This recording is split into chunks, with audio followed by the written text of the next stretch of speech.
18 अध्याय हैं श्रीमद् भगवद गीता में। भगवत अर्थात जो भगवान जैसा हो, गीता अर्थात जो भगवान का गीत है। कि भगवान ने कहा है कि ये जो जीवन है ये एक गीत की भांति है। इसको हम लय में गा सकते हैं या बेसुरा होकर गा सकते हैं। बेसुरा होकर गाएंगे हो सकता है खुद सुखी रहें पर सुनने वाले को कोई सुख नहीं। लय में गाएंगे तो हम भी आनंद लेंगे और दूसरा भी। वो कंट्रोल ज्यादा रहता है यदि चीज को लय में किया जाए। और आत्म साक्षात्कार और सरल जीवन में बस इतना ही अंतर होता है। जिसको प्राप्ति होती है वो एक जीवन के लय को खोज लेता है। जिसने जीवन के लय को खोज लिया वो ईश्वर में विलय हो गया। तो भगवत गीता को उपनिषद बताया गया है। ये एक पुराण नहीं है, ये वेद नहीं है, ये अपने आप में कोई संहिता नहीं है। वेदों के 4 मूल अंग होते हैं।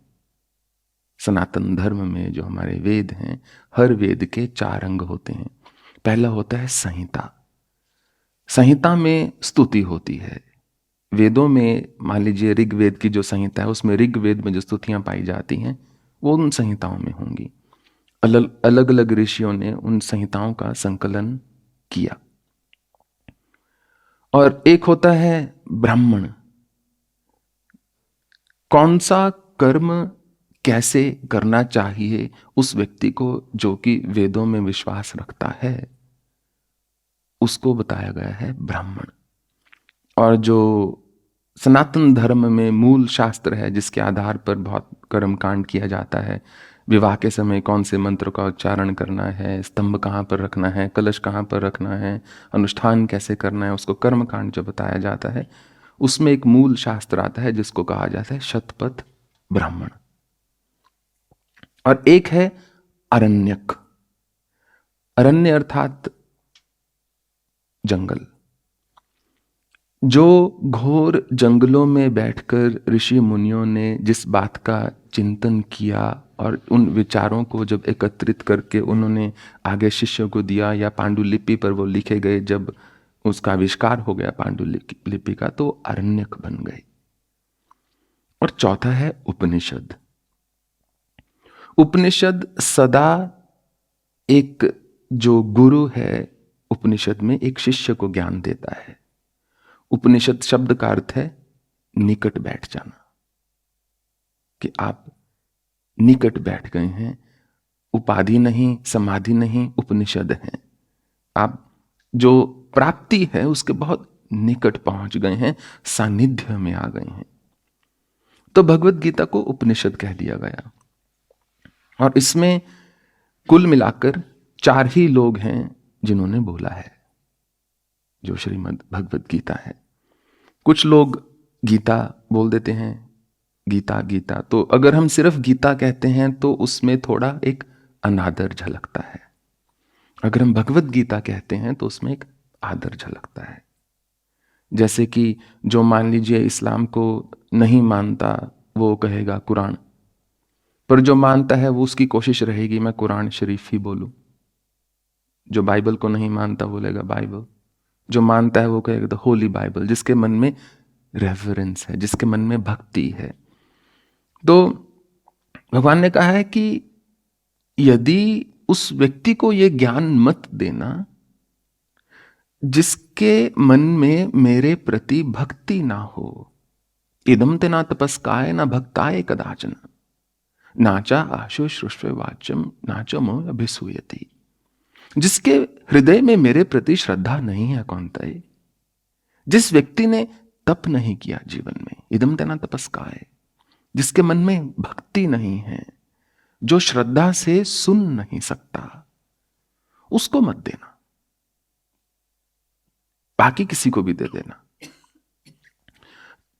तो जो व्यक्ति भगवत गीता को केवल अपने मन से धारण करता है, अपने दिमाग से धारण करता है, उसको एक किताब पढ़ के समझने की कोशिश करता है, वो कभी भी उसको अंगीकार नहीं कर पाता। उसका वास्तविक मर्म जो है उसके हृदय में कभी उतर नहीं पाता। और जब तक वास्तविक मर्म नहीं उतरेगा, तब तक ये एक सूखा ज्ञान मात्र रह जाएगा। जैसे कि ऐसे होता है कि निबंध है, कोई रस नहीं है उसमें, तब तक सिर्फ एक किताब और बड़ी, एक यही भाव रहेगा। फिर भगवत गीता जो है, हो सकता है मनुष्य के लिए एक वो बन जाए, क्रच जिसको कहते हैं, जिसका सहारा लेकर मनुष्य चलता है, परंतु दिया नहीं बनेगा, प्रकाश नहीं बनेगा। जब किसी चीज को केवल यहां से समझा हो मनुष्य ने बुद्धि से, और उसको भीतर ना धारण किया हो, तो वो मनुष्य उस पर निर्भर करना शुरू कर देता है। परंतु यदि हृदय में धारण कर लिया हो, तो वही चीज मनुष्य के जीवन में प्रकाशमय कर देती है उसको। क्योंकि तेषामेव अनुकंपार्थम हम अज्ञानजम तमः नाशम आत्मभावस्तो ज्ञान दीपेन भास्वत। जिस पर मेरी विशेष कृपा होती है कौन्तेय, मैं उस व्यक्ति के हृदय में जाकर स्थित हो जाता हूं। और जिसके मैं हृदय में जाकर स्थित हो जाता हूं, वहां पर जाकर मैं प्रकाश, एक सूर्य की भांति उसके प्रकाशमय चेतना से उसके तमस का, उसके अंधकार का, उसकी तमोगुण प्रवृत्ति का, उसकी वासनाओं का, उसके विकारों का, उसके कुविचारों का नाश कर देता हूं। क्योंकि जीवन में कोई भी कर्म होता है वो हमेशा एक विचार से ही शुरू होता है। कई बार जो अज्ञानी है या जो तमोगुण में स्थित है, उसके विचार आने और कर्म करने में कोई अंतराल नहीं होता। वो विचार आया, क्रोध आया, कर दिया, बाद में बोलेगा सॉरी। ये तमोगुण का मूल है। तो भगवान ने कहा है कि जो मनुष्य, जिस पर मेरी अनुकंपा होती है, जिस पर मेरी कृपा होती है, उसके मैं हृदय में जाकर स्थित कर जाता हूं, ताकि वो कुविचार ही ना आए, कुकर्म नहीं होगा, उसका दुष्परिणाम नहीं होगा। फिर पहला अध्याय जो है, 4 लोगों ने, आप बता रहे थे आपको, भगवत गीता में 4 ही लोगों ने बोला है। सबसे पहला धृतराष्ट्र। धृतराष्ट्र से भगवत गीता शुरू होती है, जिसका कि अर्थ है अंधकार से मनुष्य के जीवन का आरंभ हुआ।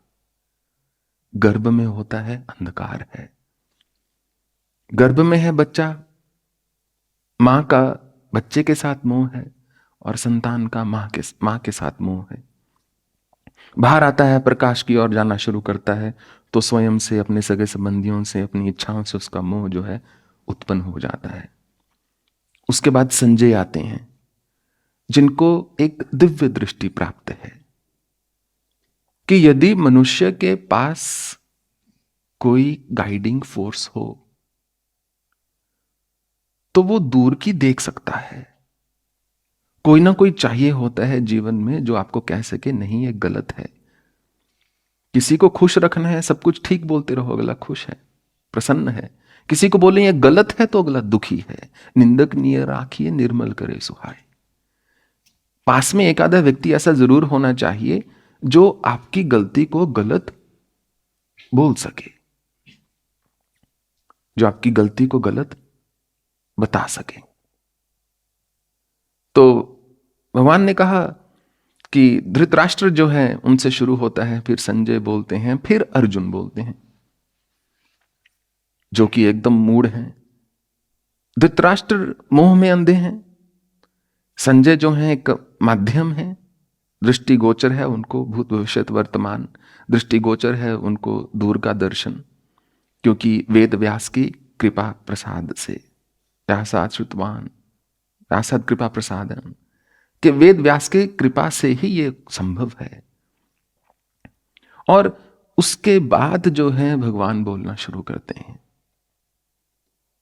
तो सत्व जो है तमस, रजस अर्जुन, सत्व संजय, तमस धृतराष्ट्र, उसके ऊपर गुणातीत साक्षात श्री कृष्ण स्वयं है। और यही 4 अवस्थाएं हैं आत्मा से परमात्मा बनने की। चौथी अवस्था गुणातीत। तो जहां जहां भी भगवत गीता में अर्जुन ने बोला है, धृतराष्ट्र ने बोला है, संजय ने बोला है, सब जगह लिखाया है धृतराष्ट्र उवाच, संजय उवाच, अर्जुन उवाच। परंतु जहां जहां श्री कृष्ण ने बोला है वहां वहां लिखा है श्री भगवान उवाच। वो भगवान जिनके साथ श्री जो है विराजमान है, वो भगवान जिनकी आराधना से मनुष्य को आश्रय देने की क्षमता मिलती है। श्री अर्थात आश्रय, श्री अर्थात संपत्ति। बल, बुद्धि, वीर्य, तेज, ऐश्वर्य, शक्ति, विज्ञान, ये षड जो हैं ईश्वर के गुण बताए गए हैं।